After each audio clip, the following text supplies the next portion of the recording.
하나님 말씀은 창세기 12장 1절부터 4절까지 먼저 읽겠습니다. 여호와께서 아브라함에게 이르시되 너는 너의 고향과 친척과 아버지의 집을 떠나 내가 네게 보여줄 땅으로 오라. 내가 너로 큰 민족을 이루고 네게 복을 주어 네 이름을 창대하게 하리니 너는 복이 될지라.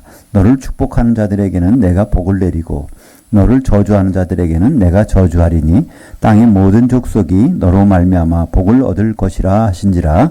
이에 아브라함이 여호와의 말씀하신 대로 따랐고 롯도 그와 함께 갔으며 아브라함이 하란을 떠날 때 75세였더라.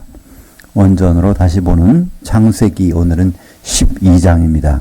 가나안 땅 거기서 하란 땅에 있는 아브라함을 부르신 하나님이란 제목으로 말씀을 나누겠습니다. 창세기는 1장부터 11장까지는 동영상으로 준비가 돼서 유튜브에 있습니다. 언제든지 거기에 그 원다창, 그러니까 원전으로 다시 보는 창세기, 그 부분 이제 11장까지 돼 있고요.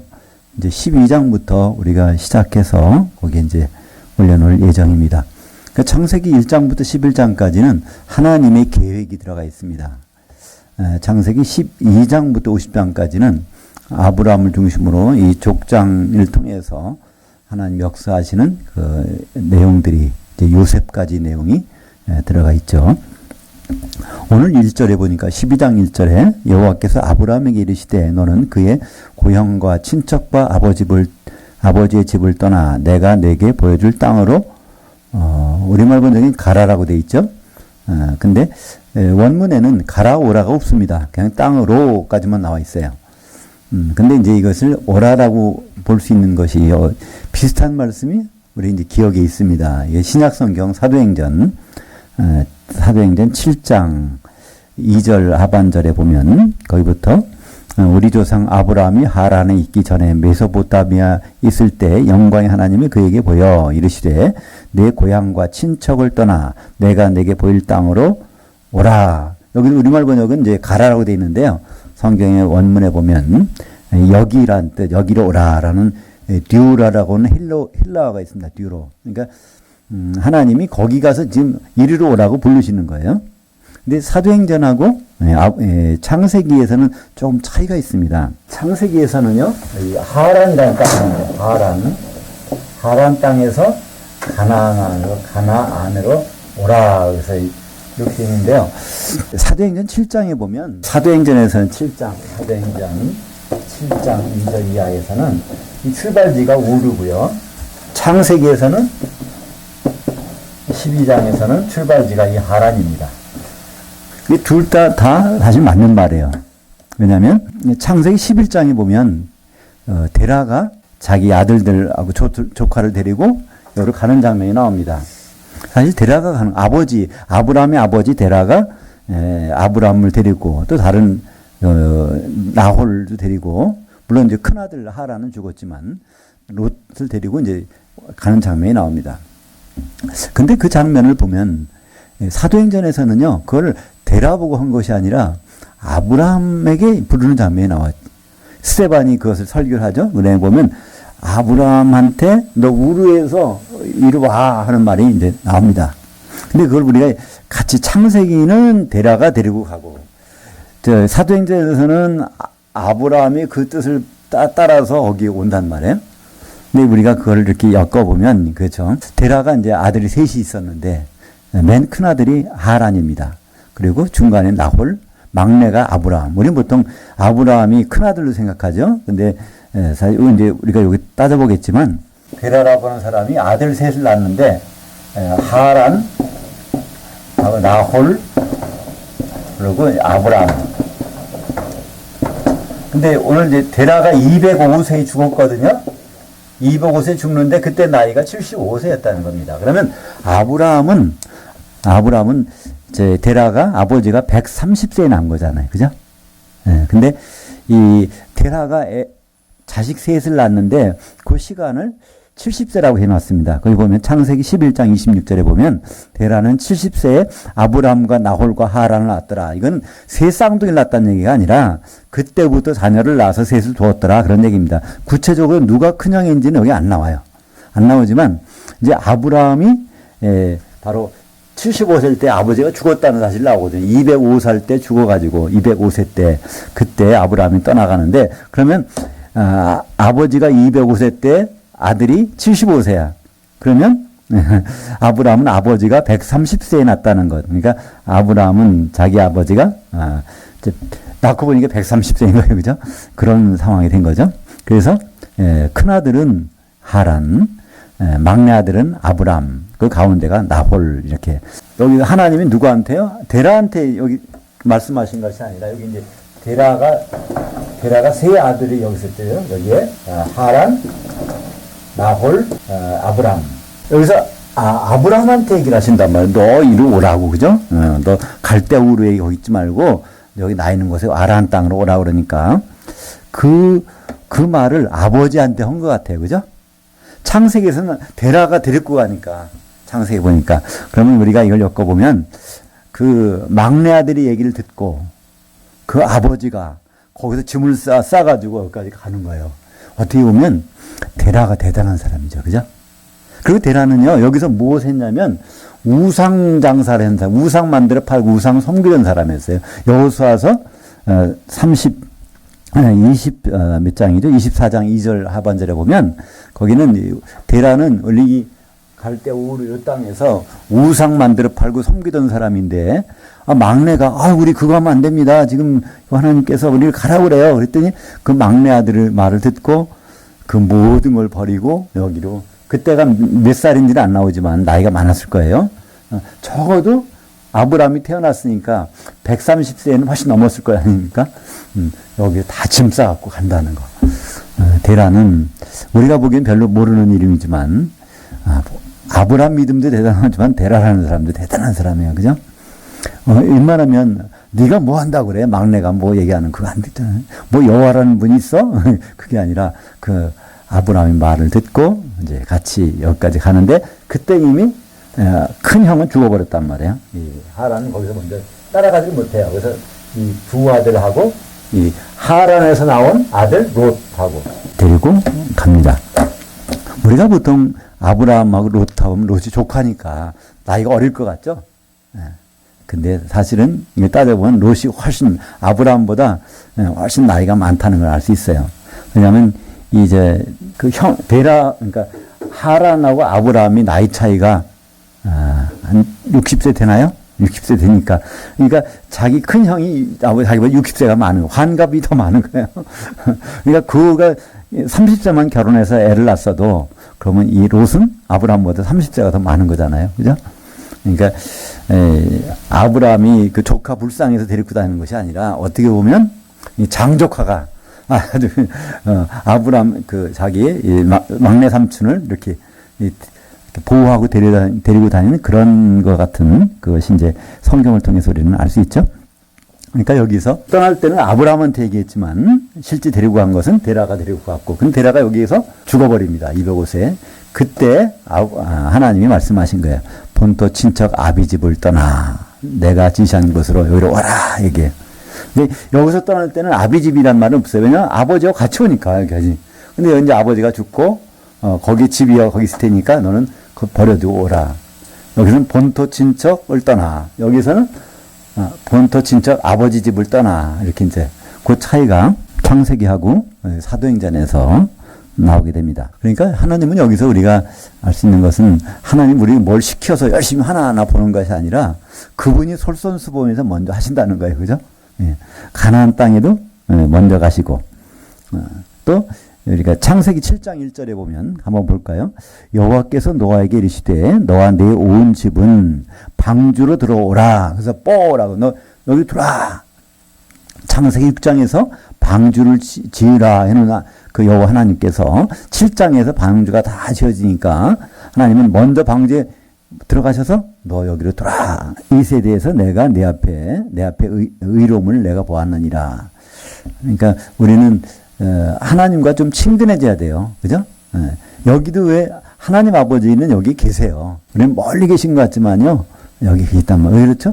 하늘들에 계시다고 그랬으니까 하늘들에 계신 우리 아버지와 하늘에 기도하라고 그러니까 우리는 지금 하늘들에 있잖아요. 다만 하나님 아버지 육신의 육안으로 못 볼 뿐이죠. 근데 육안으로 못 본다고 그래서 우리가 그 못 보는 건 아니잖아요. 그죠? 맛은 어떻게 봐요? 눈으로 보는 게 아니잖아요. 혀로 보잖아요. 그죠? 그것처럼 하나님은 우리가 느낄 수가 있어요. 누가 거듭난 사람이면, 영으로 거듭난 사람이면 그분이 느껴진단 말이에요. 그분이 없으면 너무나 이상해. 그걸 바로 영적인 배고픔이라고 그러죠. 그래서 우리가 예배를 드리고 나면 영적으로 풍성해져야 돼요. 그분 만난 감격이 있고 느낌이 있어야 돼요. 그게 없다면요, 그 예배는 좀 손해보는 겁니다. 잘못 보는 거예요. 그러니까 예배를 통해서 우리는 항상 세 가지가 있어야 된다 그랬죠? 성령 안에 있는 세 가지. 의와 평강과 희락, 이 세 가지가. 그러니까 자유로움과 죄에서 벗어났으니까. 그죠? 평강. 그분과 연결되어 있는 것을 느껴야 되고. 그리고 남이 알 수 없는 기쁨이 있어야 됩니다. 그죠? 그것이 바로 그분을 만난 영적인 것이 채워지는 그 순간이겠죠?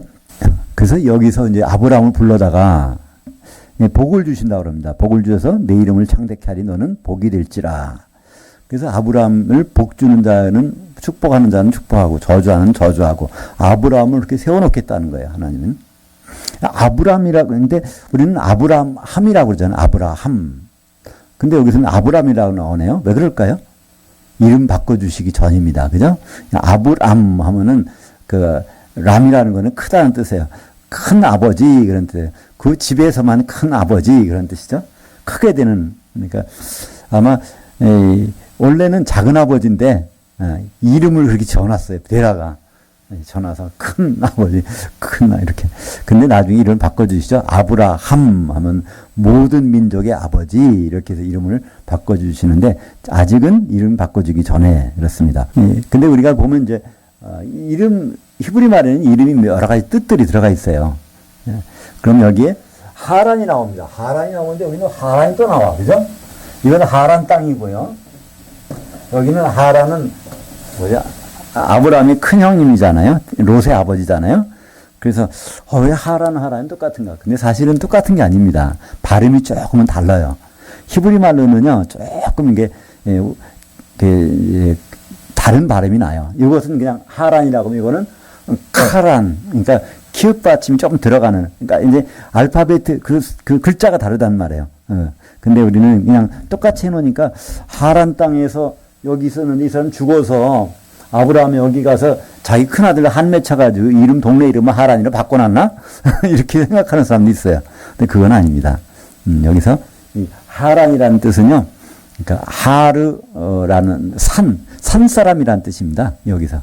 여기서 카란이라는 것은 그냥 불태워졌다, 너무 뜨겁다, 건조하다 그런 뜻이고 전혀 뜻이 다릅니다. 물론 이제 이것이 여기 이 성경 전체를 이해할 특별한 건 아니지만 여기 하란과 아브라함의 형의 하란과 이 동네 하란은 전혀 다른 하란이라는 것을 우리가 이제 보고 지나갔으면 좋겠습니다. 여기에 이제 아브라함이 약속해 주신 것은요, 너를 통해서 큰 민족을 이루게 하리라.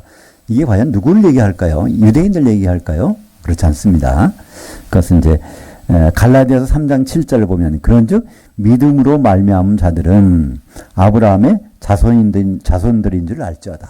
그러니까 아브라함 너로 큰 민족을 이룬다는 건 믿음의 자손을 이루게 한다는 뜻이죠. 그죠?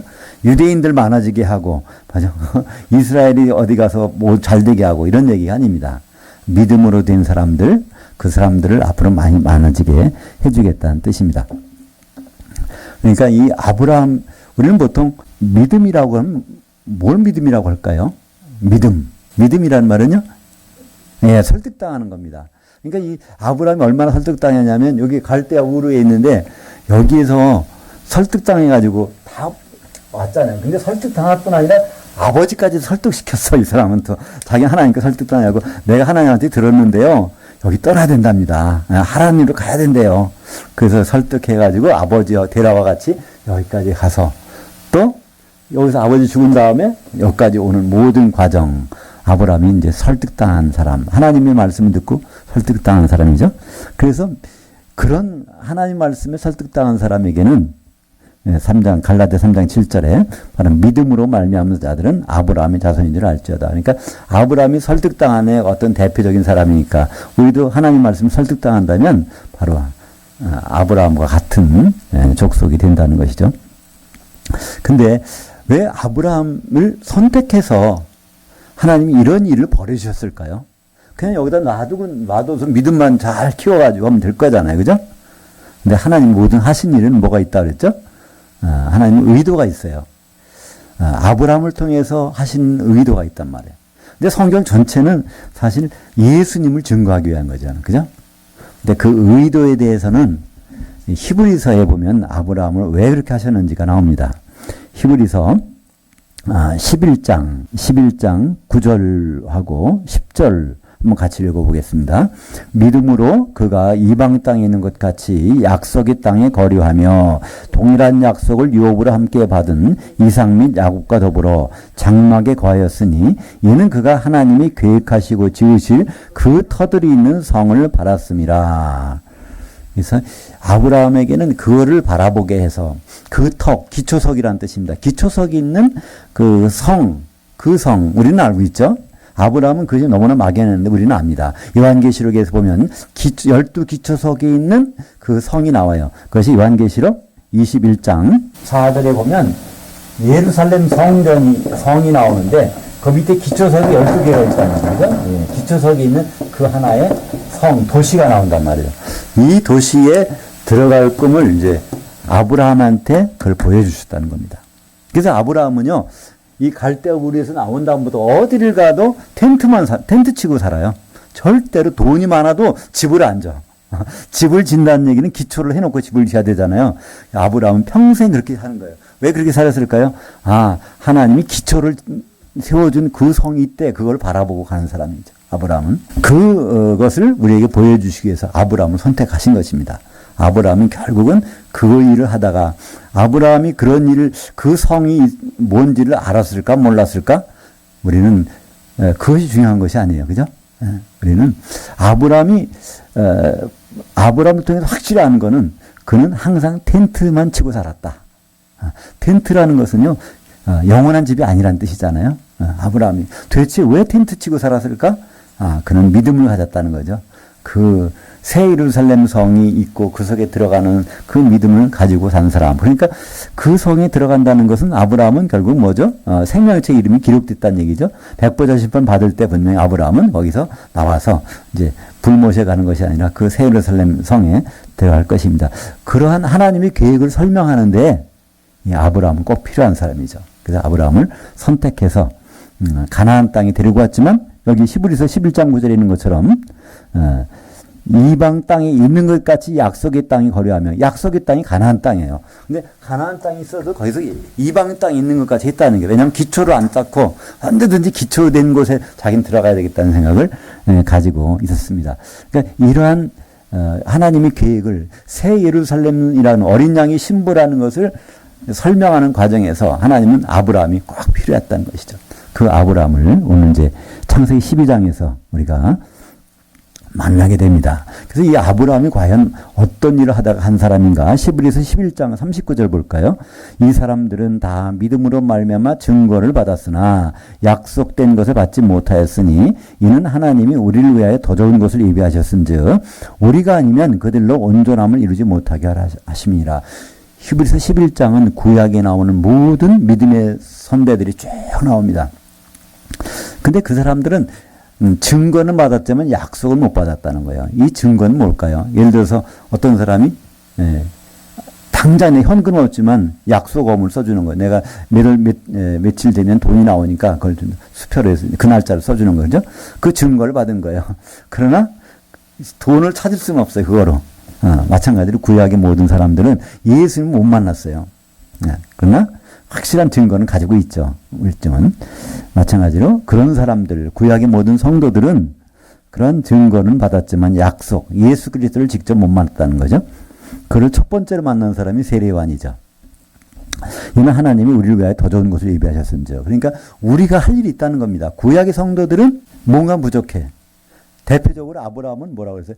그 새 예루살렘 성, 기초석이 있는 그거를 그 속에 들어가야 되는데, 그러면 하나님이 지어주신 이 성이 있어야 된단 말이에요. 이 성에 그들은 이걸 받았는데, 이걸 누가 지냐면, 누가요? 성도들이죠?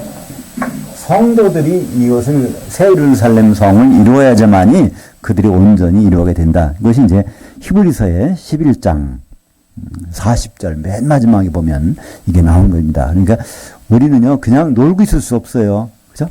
아, 우리는 나 전도하지 말래. 전도하라는 얘기가 성경에 없대. 그럼 뭐라는 얘기야? 가만히 있으라는 얘기야? 아니요. 더 중요한 일을 하고 있어야 돼요. 그죠?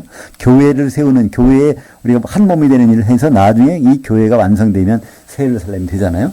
그것을 그들은 바라보는 거예요. 구약의 모든 믿음의 사람들은요, 우리가 전도하길 바라지 않아요.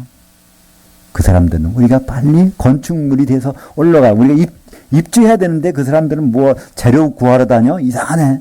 오히려 그걸 바라고 있다는 거죠. 그러니까 우리가 아니면 구약의 성도들은 아무것도 기대가 없는 거예요. 그러니까 그들이 만약에 우리를 보고 있다면 참 얼마나 답답할까요? 많은 사람들이 교회에 그렇게 많은 사람이 모이지만 정말 예수님이 오실 것 준비도 안 하고 오시면 어린 양이 신부가 되고 그것이 바로 새 예루살렘이 되는 모든 하나의 벽옥이 돼서 그 속에 들어가는 것이 돼야 되는데 그거는 꿈꾸지 않고 전부 따로따로 다른 일만 하고 있다고 할 때 히브리서 11장을 가지고 그 사람들은 막 우리한테 보여주려고 할 것 같아. 야, 이 일이 바로 여러분들이 할 일인데 왜 이 일을 안 하고 있냐 이렇게 할 것 같아요. 다행히도 그들은 지금 의식이 없어요. 그죠? 사망 가운데 있으니까 음부에는 안 들어갔겠지만 5절부터 5절과 6절을 같이 읽겠습니다. 아브라함이 그의 아내 사레와 조카 롯과 하란에서 모은 모든 소유와 얻은 사람들 이끌고 가나안 땅으로 가려고 떠나서 마침내 가나안 땅에 들어갔더라. 아브라함이 그 땅을 지나 세겜 땅 모래 상수리 나무에 이르니 그때 가나안 사람들이 그 땅에 있더라. 예, 그래서 이제 여기 가나안 땅에 도착했습니다. 근데 여기 와보니까 뭐가 있어요? 가나안 사람들이 이미 와 있어요, 여기. 근데 가나안 사람들이 어떻게 알고 거기 와 있을까요? 근데 그 이제 창세기 9장에 나오죠? 창세기 9장 26절 한번 볼까요? 또 이르되 셈의 하나님 여호와를 찬송하리로다. 가나안은 셈의 종이 되고. 그래서 셈의 후손이 아브라함인데 아브라함이 가나안 땅에 갈 때는 이미 거기가 준비가 되어 있어야 돼요. 그냥 가서 그냥 비바람 몰아치고 아무 가시떨기 있고 뭐가 있고 뭐 살 수가 없잖아요. 살 수 있는 환경을 만들어줄 사람들이 필요해요. 그래서 노아가 포도주를 마시고 있을 때 그때 사건이 벌어졌잖아요. 그때 함이 그걸 안 덮어주고 나갔는데 이제 그 셈이 자기 가죽 옷으로 아버지의 부끄러운 부분을 수치를 가려줍니다. 그때 이제 노아가 일어나서 깨서 그 막내 아들이 한 일을 보고 알아보고 그랬더니 막내 아들 어떻게 알았을까요? 막내 아들 옷이 가죽 옷이 덮여 있어. 그래서 거기에서 이제 축복을 해준 장면이 나오죠. 그래서 가나안은 그러니까 사실은 함 중에 함이 아들이 저 4명인가요? 그 중에서 이 가나안을 종이 되라는 거예요. 그러니까 우리가 보면 사실 가나안이 어떤 나쁜 짓을 한 건 아니에요. 거기서 보면 하나님의 섭리가 그래요. 하나님의 섭리가 가나안이 셈의 종이 돼서 해야 돼. 그러니까 셈이 종이 된다는 얘기는 셈의 후손이 가서 할 일을 미리 다 준비시켜 놓는 일. 그것이 창세기 9장에 있었던 일을 오늘 12장에 보니까 벌써 나타나는 거예요. 그죠? 셈의 후손인 아브라함이 거기 가보니까 이미 가나안 땅에는 사람들이 이게 다 사람이 정착했다는 얘기는 뭐 도로도 깔았을 거고 집도 지어놨을 거고 그죠? 밭도 경작해놨을 거고 다 그런 환경들이 마련된 것을 볼 수 있습니다. 근데 우리 어떤 사람은 그래요. 왜 하나님을 불평하시냐고. 어떤 사람은 종 노릇하게 하고 어떤 사람은 거기 주인 노릇하게 하시고 그죠? 근데 사실은 그것은 이 세상이 다라고 생각하니까 불공평하다고 생각하는 것이죠. 이 세상에서 역할 주셔서 우리가 일을 다 하면 그 다음에 메인 게임, 본 게임에서 그분들이 거기에서 평가를 해주실 거 아니에요? 근데 우리는 이 세상만이 다라고 생각하니까 하나님은 불공평하다고 생각하는 거예요. 그죠? 근데 하나님은 이 가나안 족속들을 나름대로 또 다음 세상에서 어떻게 대우하실지는요, 그분만이 아시는 일이잖아요. 창세기 15장 15장 3절부터 15장 13절, 14절, 15절 여기 보면 이제 아브라함에게 하나님이 약속하시는 말씀이 있어요. 이것이 중요한 계약입니다. 아브라함을 여기서 자손들을 계속 사는 것이 아니라 잠시 동안 400년 동안 종살이 하게 한 다음에 다시 데리고 오시겠다는 거예요. 이 가나안 땅에서 계속 머무르는 것이 아니라 가나안 땅이 왔지만 여기서 일단은 다른 데 보냈다가 그 다음에 다시 데리고 오겠다는 거예요. 우리도 그렇잖아요. 어디 멀리 갔는데 추운 날 집에 들어왔어. 그러면 부모님들 모시려고 하는데 몸은 방이 차단 말이야. 그러면 불 지펴놓고 잠깐 여기 좀 쉬시다가 뜨뜻한 데 가십시다. 올 수 있잖아요. 준비가 아직 좀 덜 됐으면. 지금 가나안 땅이 준비가 좀 덜 됐다는 거예요. 가나안 땅은 아직은 여러모로 준비가 안 됐어요. 첫째, 그 땅이 아직은 경작할 만한 제대로 안 됐어요. 나중에 400년 지나고 430년 지난 다음에 그 땅이 젖과 꿀이 흐르는 땅이 돼버려요. 얼마나 토지가 비옥한지 몰라. 거기 심어놓은 거는 그냥 그것만 그 풀을 먹는 거는 소와 양들이 그냥 젖이 막 불어난 거예요. 얼마나 토양이 영양분이 많기 때문에. 그죠? 거기 심기는 꽃은요, 툭 치면 그냥 치자 하나도 뿔이 막 흘러내려요. 나비나 벌이 없어도. 워낙 영양가가 많은 것들이 땅에서 올라와서 거기 들어가니까. 그러니까 젖과 꿀이 흐르는 땅까지 그게 개간되는 그 기간 동안이 필요하단 말이에요. 거기에. 또 한 가지는 창세기 15장 16절에 보면 네 자손은 4대 만에 이 땅으로 돌아오리니 아모리 족속의 죄악이 아직은 가득 차지 아니함이라.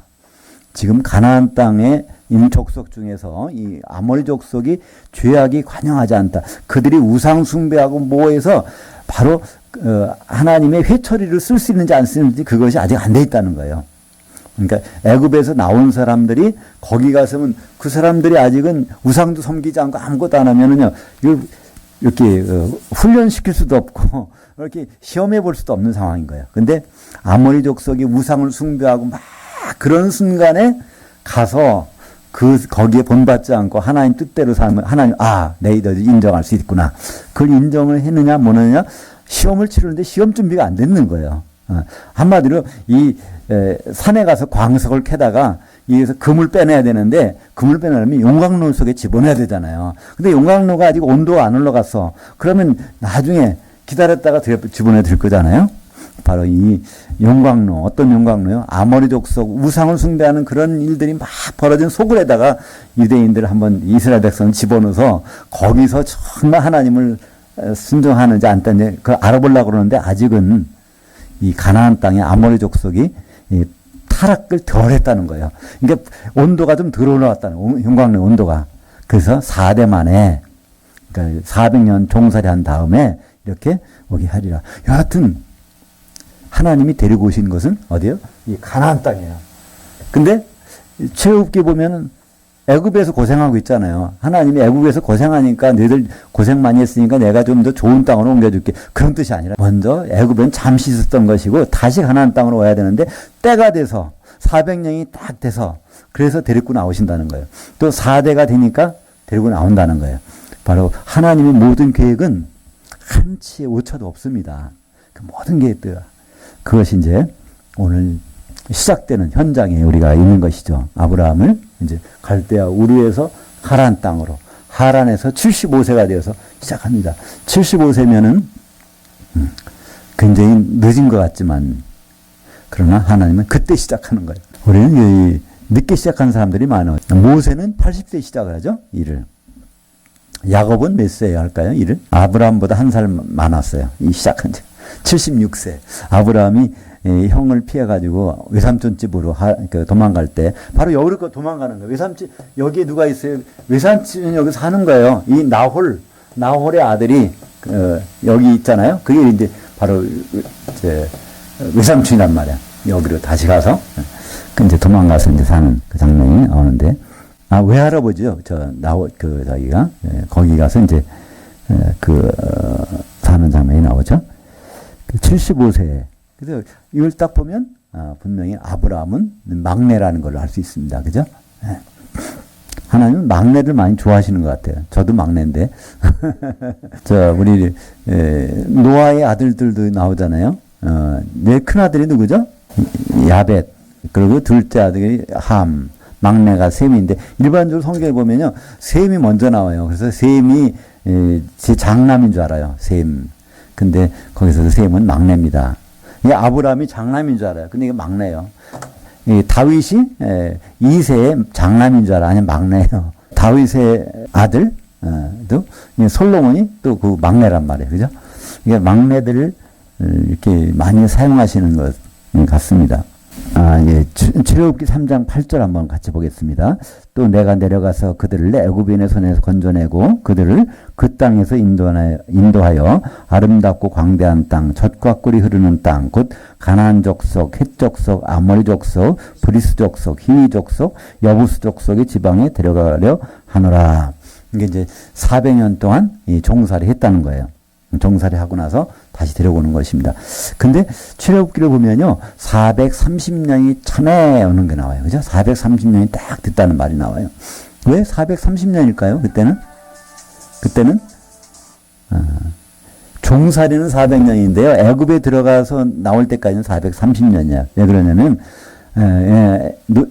요셉이 국무총리하는 기간 동안에는 종살이를 안 하니까. 이제 아브라함이 이제 여기까지 와서 한 일을 한번 보겠습니다. 7절부터 9절까지 같이 읽겠습니다.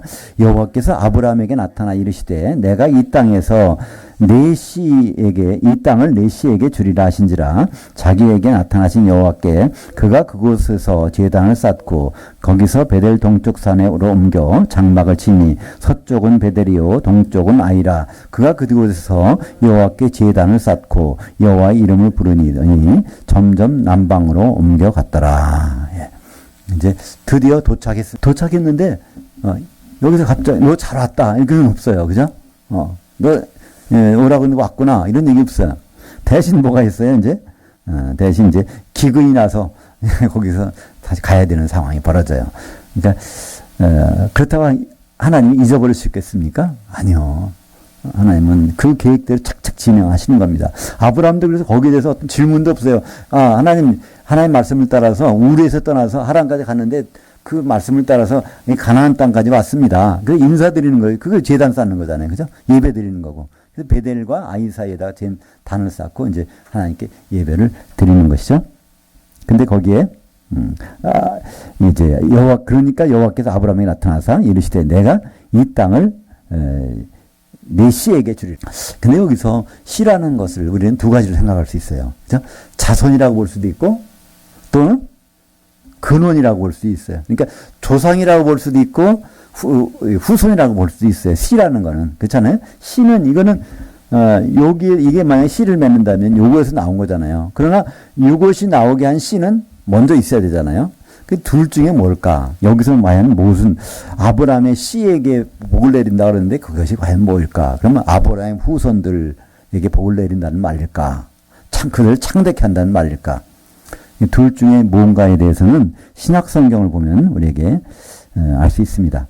갈라디아서 3장 16절 같이 읽겠습니다. 이 약속들은 아브라함과 그의 씨에게 하신 말씀인 것인데 여럿을 가리켜 그 씨라 하지 아니하고 오직 한 사람을 가리켜 네 씨라 하셨으니 곧 그리스도라. 그러니까 아브라함에게 씨라고 한 것은 그리스도라는 거예요.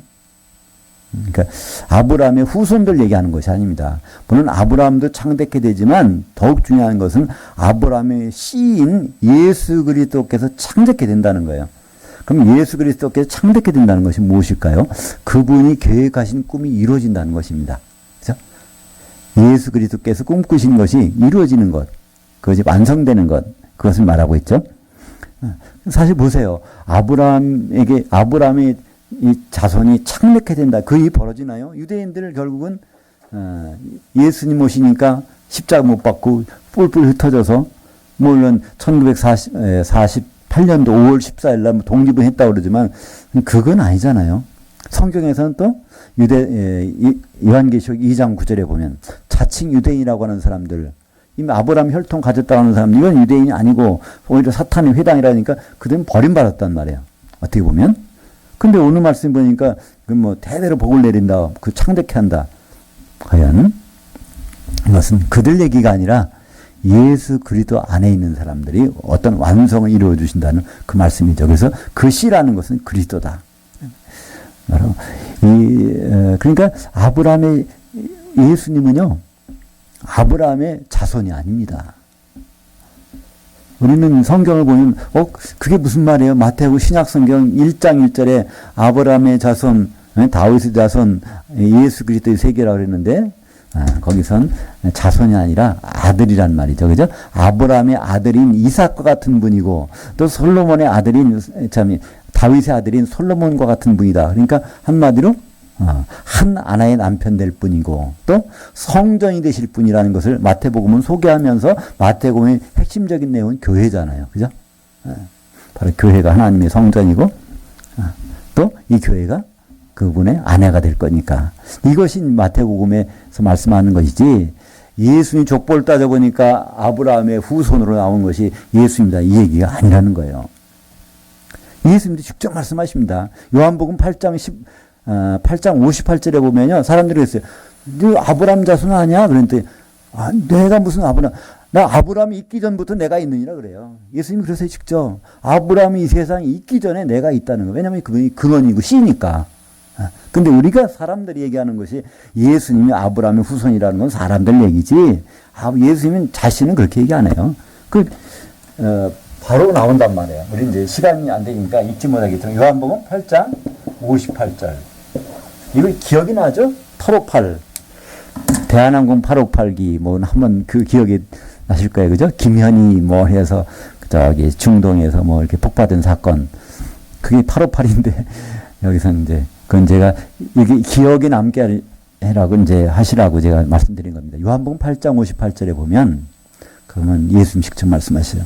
나는 아브라함의 자손이 아니라 아브라함이 세상에 나타나기 전부터 내가 있느니라. 바로 예수님은 아브라함의 씨이십니다. 아브라함의 근원이십니다. 그러니까 그 아브라함의 근원을 창대케 해주는 모형을 아브라함을 통해서 나타나게 보여주시겠다는 것입니다. 그렇다면 우리들도 아브라함 씨가 될 수 있다고 그래요. 그러니까 우리는 그냥 믿기만 하면 그 아브라함의 후손들이 되는 거예요. 그것이 갈라디아서 3장 7절에 그런즉 믿음으로 말미암은 자들은 아브라함의 자손들인 줄 알지어다. 그래서 그냥 우리가 평범하게 믿기만 하면 거듭나게 해서 믿기만 하면 그럼 아브라함의 후손들로 믿음을 인정받을 수 있어요. 그러나 궁극적인 목적은요. 모든 사람 예수 믿게 하고 끝나는 것이 성경의 목적이 아닙니다. 그건 갈라디아서 3장 29절 같이 읽어보죠. 너희가 그리스도의 것이면 곧 아브라함의 씨요 약속대로 유업을 입을 자니라. 그러니까 그리스도의 것, 그리스도의 몸을 이루게 된다면 이제는 우리가 한 각자가 씨가 아니에요. 우리가 그 씨 예수 그리스도의 몸을 이룰 수 있다는 거예요. 예수 그리스도로 될 수 있다는 겁니다. 각자가 아니라 우리가 그 몸을 이루게 그러면 아브라함의 근원이 될 수 있다는 겁니다. 하나님은 그 근원에다가 우리를 상속자, 유업을 받을 자로 삼으신다는 것이죠. 유업을 받을 자라는 건 뭐죠? 그 아들이 된다는 얘기입니다. 그렇지 않은 사람들은 백성이고. 그러니까 성경에서는 하나님 백성이 있고요. 하나님의 아들이 이게 구분됩니다. 지금은 비슷한 것 같지만 요한계시록 21장 3절에 보면 하나님의 장막에 백성들이 들어오는 게 나오고요. 같은 21장 7절에 보면 이기는 자는 바로 하나님의 아들로 인정해 주시겠다는 겁니다. 하나님의 아들은 상속자입니다. 상속자는 예수 그리스도의 것이 되면 예수 그리스도로 바로 아브라함의 씨가 되는 사람들, 씨로 되어지는 사람들, 그것은 바로 하나님의 아들로 삼으시겠다는 것이죠. 성경은 이렇게 구별을 됩니다. 하나님 백성과 하나님 백성만 되는 것도 대단한 것이죠. 그러나 하나님은 그보다 더 원하시는 것이 있어요. 그분은 결혼하고 싶으신데 그 자녀들이 모여서 한 몸이 되면 바로 그분의 상속자가 되는 것을 원하십니다. 그래서 아브라함을 자꾸 등장시킨 이유는요. 아브라함이 있기까지 그 예수 그리스도를 등장시키시려고 아브라함이 계속 나오는 겁니다. 창세기 12장부터 계속 나오는 것은요. 바로 예수 그리스도. 이삭도 마찬가지예요. 예수 그리스도를 설명하기 위해서 있잖아요. 이삭. 왜냐하면 하나의 남편. 리브가가 애를 못 낳아도 끝까지 20년 동안 붙들고 살면서 기도해서 결국은 쌍둥이를 낳게 하잖아요. 바로 이삭이 그런 사람입니다. 그죠?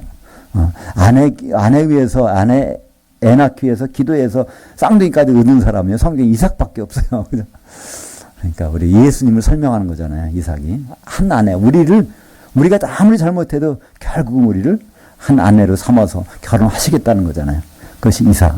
거기 나오는, 그 다음에 나오는 누구죠? 야곱도 마찬가지 아닙니까? 야곱. 이스라엘로 만들어서 큰 자가 작은 자를 섬기는 걸 보여주시겠다는 거예요. 그러니까 이 야곱은 바로 예수님 모형이잖아요. 그러니까 성경에 나오는 모든 사람들은 예수님을 드러내기 위해서 사용되는 사람들이라는 것을 볼 수 있습니다. 오늘 10절부터 12절까지 쭉 보면, 13절까지 보면요. 이때 엉뚱한 일이 벌어져요. 기근이 일어났어요. 남쪽으로 쭉 내려가는데 기근이 일어났는데 아브라함이 이제 애굽으로 가려고 합니다. 애굽으로 가요. 근데 문제가 생겼어요. 거기 가면 사라가 너무나 이뻐가지고 얼마나 이쁜지 모르겠어요. 야페라는 단어를 쓰는데요. 히브리 말로는 야페, 이게 아리따다라는 단어인데 이 아브라함만 이쁘게 보인 것이 아니라 그 바로 왕이나 거기 신하들도 너무나 이쁘게 보아서 데려다가 부인을 삼으려고 하니까 뭐라고 그래요? 너 내 아내라고 하지 말고 동생이라고 하자. 이러고서 거기 갑니다. 근데 한번 여기서 우리가 한번 생각해 볼 필요가 있어요. 이 믿음이 있는 아브라함이 가나안 땅에 갔다가 배고프다고 저 남쪽으로 가는 거예요.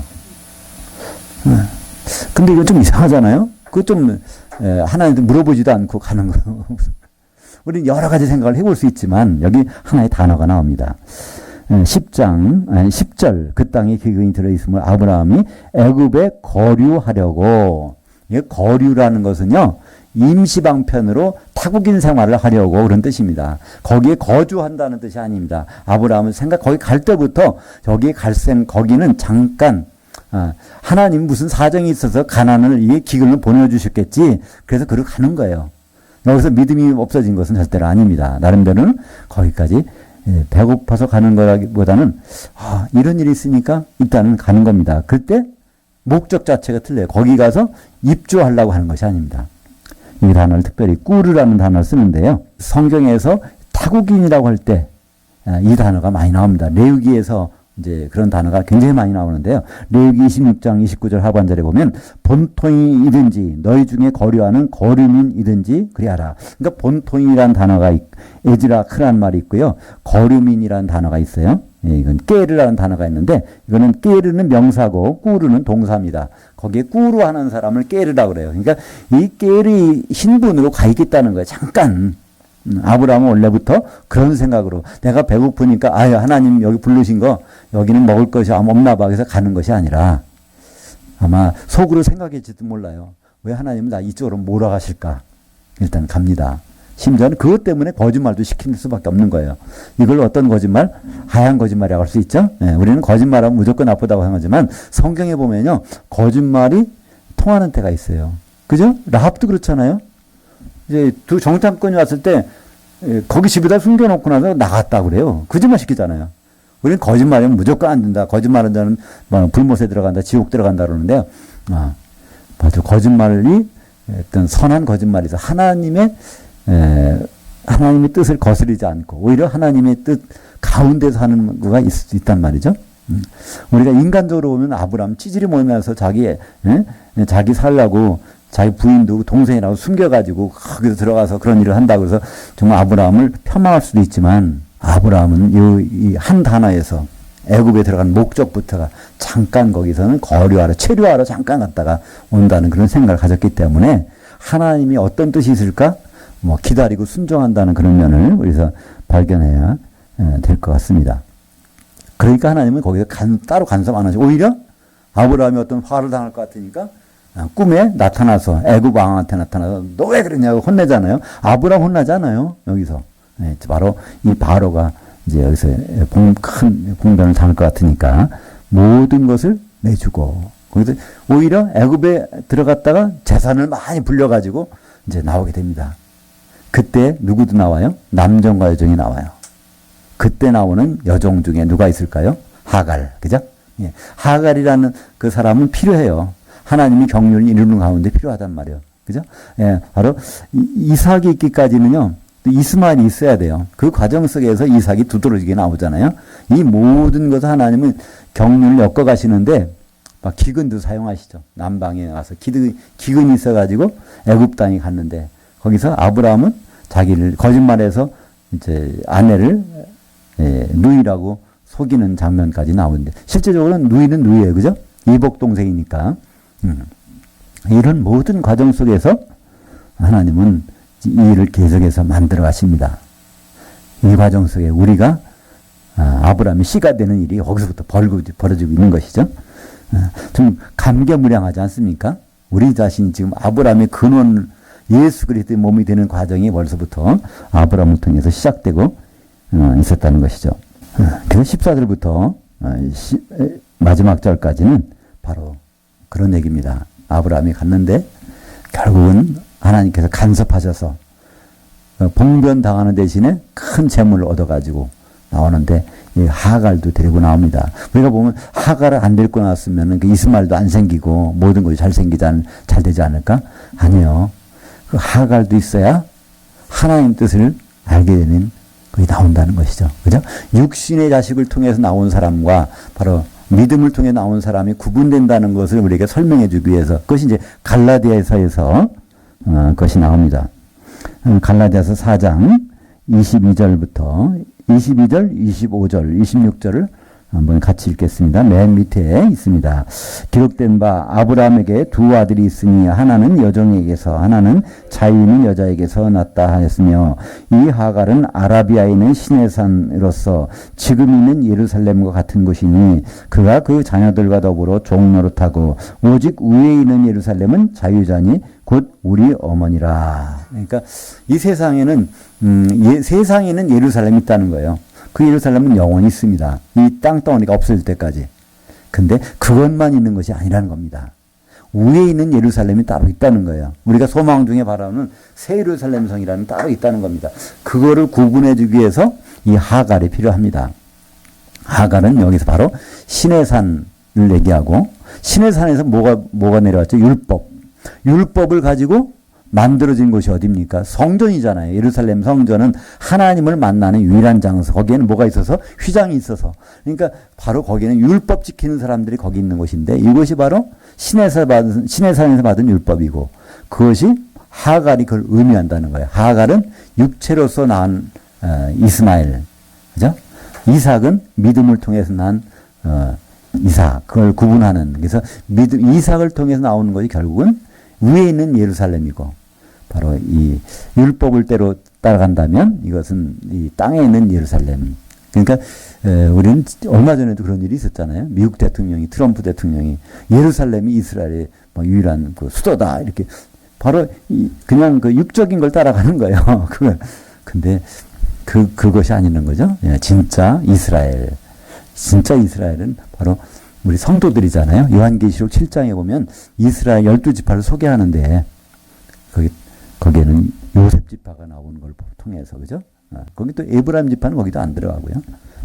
단 지파도 거기 없어요. 그러니까 육적인 이스라엘과 관계없는 지파들이 형성된 것이 요한계시록 7장인데 거기에서 바로 그 사람들 위에다가 장막을 치신다는 것이 나오죠. 요한계시록 7장에 보면 그들 위에다가 장막을 치고 그것이 하나님의 성전이 되고 그래서 위에 있는 예루살렘 되는 이 모든 과정들을 하나님은 설명하는 과정에서 아브라함은 기근을 만나서 애굽에 가야 됐고 애굽에서 나올 때는 거기에는 여종들 데리고 와야 됐고 그 중에 하나가 이제 사라의 몸종이 돼서 하갈이 되고 거기에서 이스마엘이 나오고 그 과정 속에서 이제 율법과 복음에 대한 설명이 우리에게 나오게 되는 것이죠. 하나님은 이렇게 아브라함을 데려다가 가나안 땅에 그냥 버려주는 것이 아니라 모든 과정에서 그분의 일들을 지금 하나하나 이루어 가시는 것이죠.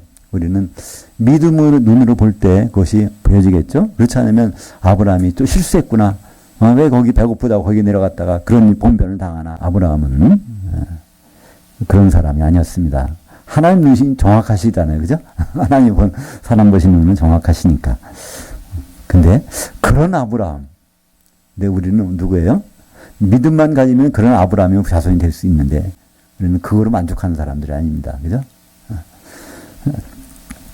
그리스도의 것이 되면 그리스도의 몸을 이루면 오히려 그리스도라는 아브라함의 씨이기 때문에 우리도 아브라함의 씨로 되고 아브라함의 근원이 되고 아브라함을 보내신 그 목적을 성취하는 바로 예수 그리스도의 아내인 새 예루살렘 그걸 이루는 사람들이 바로 우리가 되는 것입니다. 우리는 지금 오늘 아브라함을 봤는데요. 이제 이 아브라함은 결국은 우리 믿음의 모형이지만 그걸 넘어서는 아브라함의 씨가 되는 우리가 이루어날 것. 아브라함이 결국 고대하는 것. 그죠? 히브리서 11장 40절에 봤던 것처럼 우리가 아니고서는 그들이 들어가지 못할 것. 우리가 이뤄내야 될 새 예루살렘 12기초석으로 세워진 그 위에 있는 그 성. 그것은 아브라함과 그 믿음의 사람들이 기대하고 고대하는 하나님의 놀라운 작품입니다. 기도하겠습니다. 하나님 아버지,